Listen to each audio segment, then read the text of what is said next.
So we see that Rosaura has carried the jug of orange juice. She's doing a lot so far for the party. So helping out at the party. Maybe she's doing this because she's more mature. Senora Inez says the other people are boisterous, but she's not responsible. Okay. So we see that Rosaura has introduced herself to this blonde girl with the bow in her hair, who doesn't have a name. Rosaura has introduced herself as a friend of Luciana. No, said the girl with the bow. You are not a friend of Luciana because I'm her cousin and I know all her friends. And I don't know you. Whew. Okay. So the tone or the attitude that we get from this blonde girl with the bow. We could describe that as haughty. Haughty, which means proud, bragging, not kind, maybe even judgmental. Kind of like she's a know-it-all. We're not getting a good vibe from her. We're going to keep on reading. We're moving on to page 9. So what, said Rosaura. I come here every afternoon with my mother and we do our homework together. You and your mother do your homework together? Asked the girl, laughing. I and Luciana do our homework together, said Rosaura very seriously. The girl with the bow shrugged her shoulders. That's not being friends, she said. Do you go to school together? No. So where do you know her from? Said the girl, getting impatient. So the girl's a little pushy. Let's keep going. Rosaura remembered her mother's words perfectly. She took a deep breath. I'm the daughter of the employee, she said. So this is how Rosaura is introducing herself.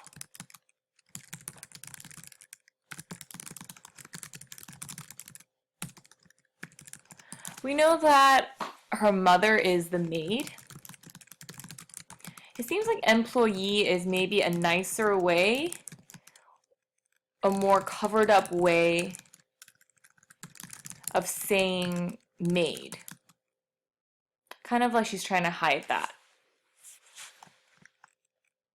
A level 2 question here would be, is she trying to hide that? Oops. Is Rosaura trying to hide the fact that her mother is a maid? Okay. Her mother had said very clearly, if someone asks, you say you're the daughter of the employee. That's all. She also told her to add, I'm proud of it. But Rosaura thought that never in her life would she dare say something of that sort.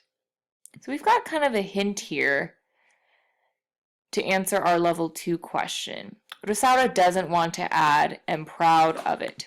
Why might she not want to add that? It's curious. What employee, said the girl with the bow. Employee in a shop? No, said Rosaura angrily. My mother doesn't sell anything in a shop, so there. So how come she's an employee, said the girl with the bow. Just then Senora Inez arrived saying shh, shh, and asked Rosaura if she wouldn't mind help serving out the hot dogs, as she knew the house so much better than the others. So we've got Senora Inez asking Rosaura for another favor. Rosaura has served the orange juice, and now she's serving the hot dogs. Does Senora Inez trust Rosaura? Is there something going on here? She does say that it's because Rosaura knows the house so much better than the others. Let's keep going. See, said Rosaura to the girl with the bow. When no one else was looking, she kicked her in the shin. Apart from the girl with the bow, all the others were delightful. The one she liked the best was Luciana, with her golden birthday crown and the boys. Rosaura won the sack race, and nobody managed to catch her when they played tag. When they split into two teams to play charades, all the boys wanted her for their side. Rosaura felt she had never been so happy in all her life. Okay, so she's having a great time at this party.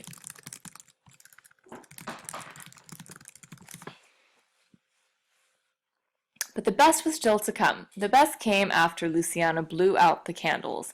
First the cake. Senora Inez had asked her to help pass the cake around, and Rosaura had enjoyed the task immensely, because everyone called out to her shouting, "Me, me."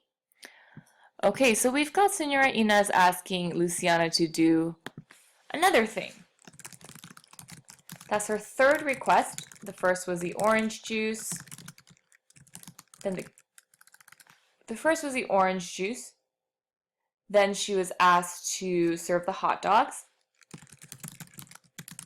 And now she's helping to pass the cake around. Rosaura is helping out a lot.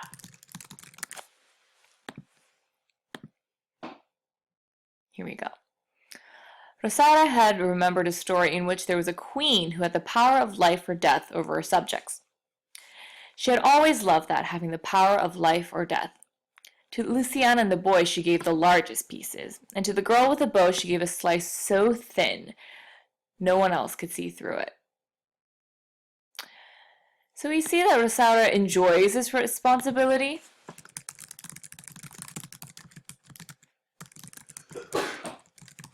This responsibility makes her feel like a queen.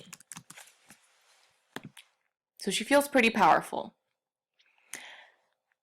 After the cake came the magician, tall and bony with a fine red cape. A true magician, he could untie handkerchiefs by blowing on them and make a chain with links that had no openings. He could guess what cards were pulled out from a pack, and the monkey was his assistant. He called the monkey partner. "Let's see here, partner," he would say, "turn over a card.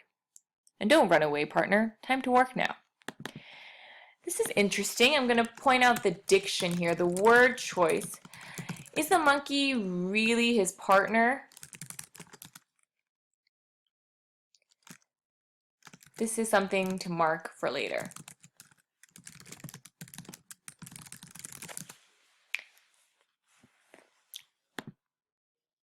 The final trick was wonderful. One of the children had to hold the monkey in his arms, and the magician said he would make him disappear. "What, the boy?" they all shouted. "No, the monkey," shouted back the magician.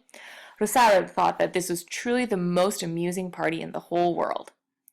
The magician asked a small fat boy to come and help, but the small fat boy got frightened almost at once and dropped the monkey on the floor. The magician picked him up carefully, whispered something in his ear, and the monkey nodded, almost as if he understood. "You mustn't be so unmanly, my friend," the magician said to the fat boy. "What's unmanly?" said the fat boy. The magician turned around as if to look for spies. "A sissy," said the magician. "Go sit down." Okay, so the small fat boy, he's been a sissy, hasn't been helpful to the magician in getting the magic trick accomplished.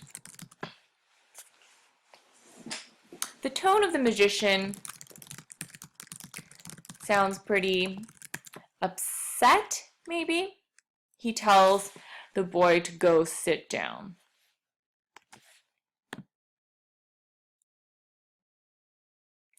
Now we're on page 11. Then he stared at all the faces one by one. Rosaura felt her heart tremble. "You with the Spanish eyes," said the magician, and everyone saw that he was pointing at her. She wasn't afraid, neither holding the monkey, nor when the magician made him vanish, not even when, at the end, the magician flung his red cape over Rosaura's head and uttered a few magic words.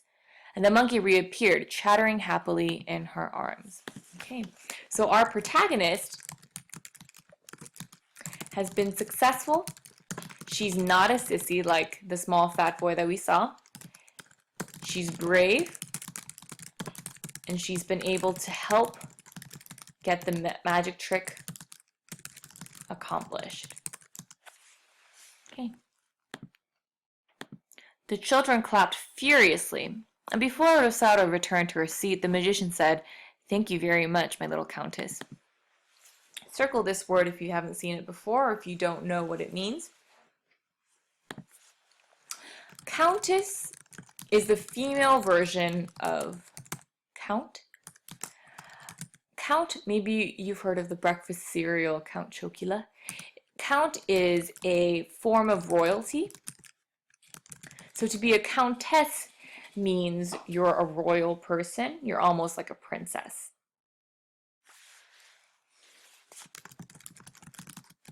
So the magicians paid Rosaura a very high compliment. She was so pleased with the compliment that a while later, when her mother came to fetch her, that was the first thing she told her. I helped the magician, and he said to me, "Thank you very much, my little countess." Mark her tone here. She seems pretty proud, kind of proving her mother wrong. She sounds confident. It was strange because up to then Rosaura had thought that she was angry with her mother. All along Rosaura had imagined that she would say to her, "See that the monkey wasn't a lie?" But instead she was so thrilled that she told her mother all about the wonderful magician. Her mother tapped her on the head and said, "So now we're a countess." This is interesting. So now we're a countess. A level 2 question here might be to ask, how does Rosaura's mother feel after picking up Rosaura from the party and seeing her daughter's reaction?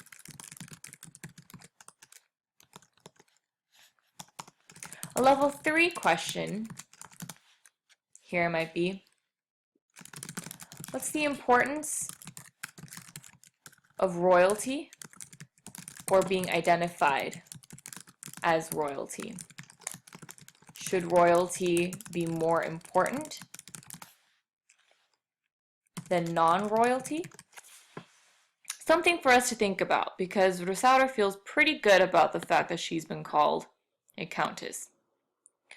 We also want to pay attention to this diction here, this word choice. Instead of her mother saying to Rosaura, "So now you're a countess," she says "we." She says now we're a countess. Why might Rosaura's mother say we are a countess, and not you are a countess?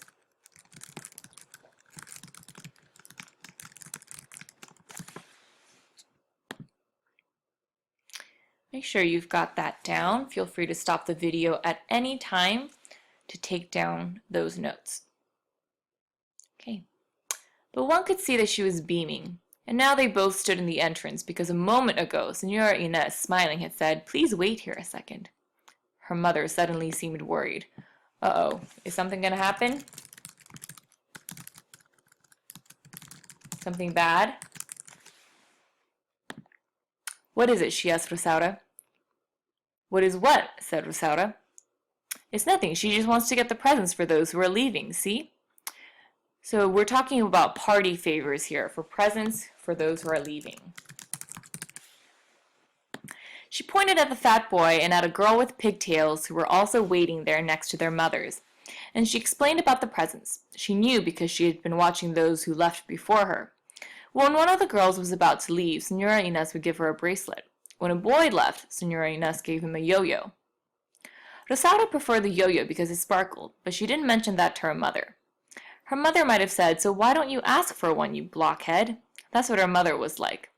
Rosaura didn't like explaining that she'd be horribly ashamed to be the odd one out. Instead, she said, "I was the best behaved at the party." Okay, so Rosaura isn't maybe as confident as we think. She doesn't speak up when she wants the yo-yo and doesn't want to stick out. And she said no more because Senora Inés came out into the hall with 2 bags, one pink and one blue. First she went up to the fat boy, gave him a yo-yo out of the blue bag, and the fat boy left with his mother.